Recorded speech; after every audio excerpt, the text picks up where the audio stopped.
10h. Radio Côte d'Ivoire, le bulletin d'info. Nadège Kofi. Bonjour à tous et merci de vous informer sur Radio Côte d'Ivoire. Les épreuves orales du brevet de technicien supérieur démarrent ce lundi. Les épreuves écrites se tiendront du 3 au 8 septembre prochain et les épreuves pratiques prévues du lundi 10 septembre au samedi 28 septembre. Quant aux nouveaux bacheliers, ils sont guidés dans le choix de leur filière ce lundi. La 3e édition des journées de l'orientation du bachelier a lieu à l'université Félix Houphouët-Boigny de Cocody. Ces journées sont une plateforme d'échange d'informations des nouveaux bacheliers sur les filières et le dispositif d'aide aux bacheliers aspirant à des études supérieures. Le vice-président de la République était samedi à Tiapoum. Daniel Kablan-Duncan a représenté le chef de l'État aux obsèques du roi Krouti III, roi d'Enzima Anonvle-Soché, un hommage dans la pure tradition Akan. Le reportage est signé Adama Bakayoko. Chants et danses ont rythmé cette cérémonie à la place Abissa de Tiapoum, trempée par une forte pluie. Une pluie qui n'a pas empêché le vice-président Daniel Kablan-Duncan d'aller rendre l'ultime hommage au roi Krouti III. Et c'est le tam-tam parleur qui adresse en premier le message aux représentants du chef de l'État.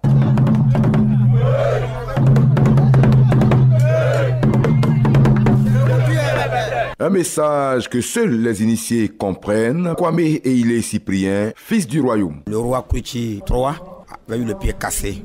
Traditionnellement, on ne dit pas que le roi est décédé. On dit qu'il a eu le pied cassé. Après plusieurs soins, le roi est guéri, il est de retour. Le roi Krouti III est né en 1945. Il est décédé en 2015 après 25 ans de règne. Le roi a laissé un dernier message aux sénateurs du Sud Komoué avant de rendre l'âme. Il y a 3 ans, il avait déjà prédit ce qui arrive aujourd'hui à la classe politique ivoirienne. Famille à Katia Edoukou. Le roi avait dit que c'est vrai que la Côte d'Ivoire a eu une semblante d'alliance et que le diable s'attrairait, que cette cohésion va se disloquer. Mais il faudrait que les autorités privilégient le dialogue pour pouvoir vaincre cet ennemi-là.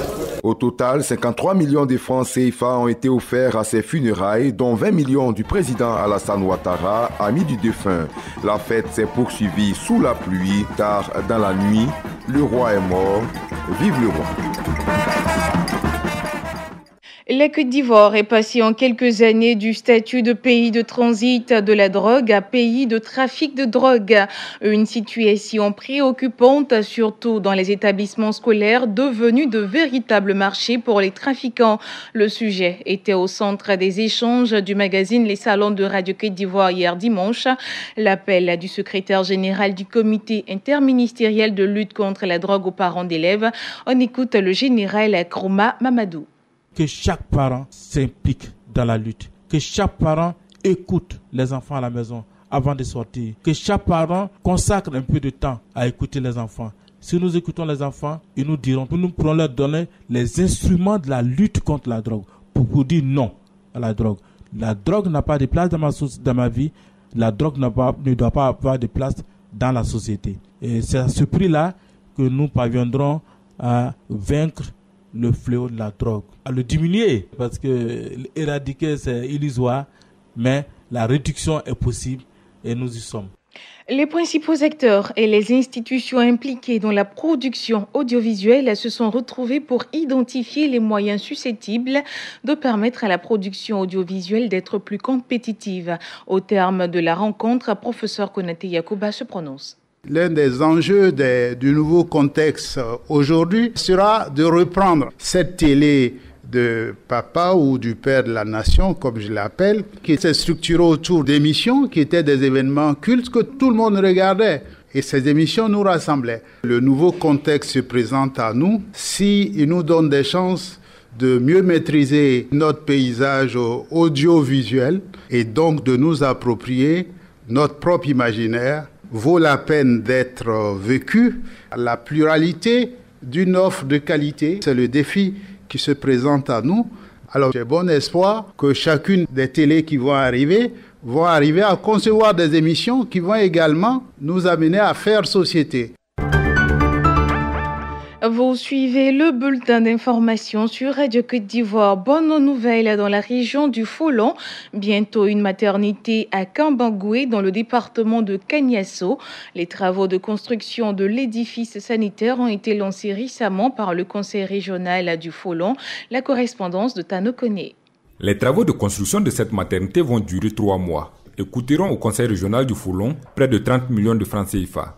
L'objectif, limiter les souffrances des femmes de Kabangoué et des villages voisins. Sissé Sendou, président du conseil régional du Folon. Kabangoué étant un gros village, la nécessité de cette maternité, donc de ce centre intégré, s'est posée avec acuité. C'est pour répondre vraiment à cette préoccupation que nous avons décidé au niveau du conseil de doter le village de Kabangoué d'un centre de santé intégré, afin que vraiment le calvaire que connaît aujourd'hui nos mamans en ce qui concerne la santé prénatale puisse vraiment prendre fin. Plus qu'une joie, la construction de la maternité de Kabangoué est vue par les populations comme le retour du Messie qui va bientôt mettre fin à ces nombreuses années de calvaire. Doumia Abdoulaye est le président de la mutuelle de développement de Kabangoué. Il y a 2 ans à peine, nous avons perdu 2 dames ici qui sont décédées en couche. On a souvent vu des femmes qu'on transporte pour aller très loin, qui souvent perdent la vie pendant leur transport. Alors, tout ça fait réfléchir. Dieu merci, si le conseil a songé à nous offrir cette maternité, nous ne pouvons que leur dire merci. Traoré maman. En tout cas, il n'y a pas de maternité. Il y a accouché à Kabangoué ici. Avec l'infirmier qui est ici, vraiment, ça va. Mais si on pouvait avoir une maternité, c'était mieux encore. Une fois terminé, le dispensaire de Kabangoué sera transformé en centre de santé intégré conformément à la politique d'accès des populations à des soins de qualité. Tano Kone, du retour de Kabangoué au dîner pour Radio Côte d'Ivoire. Pendant ce temps, depuis quelques mois, la ville de Vavois est confrontée à de graves pénuries d'eau. Les habitants recourent à des transporteurs d'eau par pouce-pouce, de l'eau qui coûte 100 francs le bidon de 20 litres et 1000 francs la barrique, mais une eau de qualité douteuse, nous dit Alassane Koulibaly. L'eau, source de vie, pourtant l'eau ne coule plus dans le robinet de la plupart des habitants de Vavois. Et cela dure environ 5 mois. Comment les populations s'approvisionnent-elles en eau? Issa Sidibé, habitant de Vavois. Là, il faut prier Dieu, il faut croiser un bon outrotigi qui va te mettre dans son programme. Ça dit qu'un 20 litres, ça va te coûter au moins 100 francs. Mais c'est même pas évident que tu aies ça parce que lui, il faut passer la commande. Là, il te met dans son programme 2 jours, 3 jours, il peut te servir au moins 2 fois, 100 francs. Et puis, c'est même pas de la bonne qualité. Les œufs usés, on ne sait pas où ils vont prendre. Voilà, on ne sait pas où les gens vont prendre. Pour une question de consommation d'eau de bonne qualité, certains effectuent le déplacement jusqu'à Daloa. Issa Sidibé. On est obligé maintenant d'aller à Daloa, de l'eau potable pour boire, pour ne pas tomber malade. Tu es obligé de faire recours de l'eau en sachet là. C'est-à-dire qu'on est obligé de payer à Daloa pour boire. Sinon, l'eau qu'on consomme ici, c'est même pas de la bonne qualité. C'est rouge comme ça, on dirait ça. Les sources d'approvisionnement d'eau pour bon nombre d'habitants sont les bas-fonds. Les plus nantis optent pour les vendeurs ambulants qui se livrent à la surenchère. Le bidon de 20 litres d'eau de puits vendu à 50 francs au départ est en ce moment négocié à 100 francs CFA. Alassane Koulibaly, de retour de Vavois, Séguéla, Radio Côte d'Ivoire. Les femmes de l'église évangélique Réveil International de la région du Tongbi se sont retrouvées à Mans pendant une semaine. Ce camp de prière s'est tenu autour du thème « La femme chrétienne en action pour le royaume de Dieu ». La correspondance de Gervais Kwasi. Ils sont venus des 4 coins du pays pour célébrer et magnifier Jésus-Christ. Eux, ce sont les fidèles de l'église évangélique Réveil International qui ont pris d'assaut le lycée professionnel du Mans pour le camp national des femmes. Louanges, adoration, cantiques, prières et témoignages ont meublé ce camp placé sous la haute autorité du Saint-Esprit. En tout cas, la fête fut belle avec des âmes qui ont été gagnées, des guérisons, mais surtout la ferme conviction des fidèles d'avoir reçu l'onction divine. Le premier responsable de l'église évangélique Réveil International s'est réjoui de cette initiative des femmes de l'église. Docteur apôtre Pan René. La femme chrétienne, la femme en général, a été créée pour être en action. Du point de vue biblique, on voit que Dieu a créé l'homme et ensuite il a créé la femme. Mais avant de créer la femme, il a donné des missions à l'homme. Et en créant la femme, Dieu dit, il n'est pas bon que l'homme soit seul.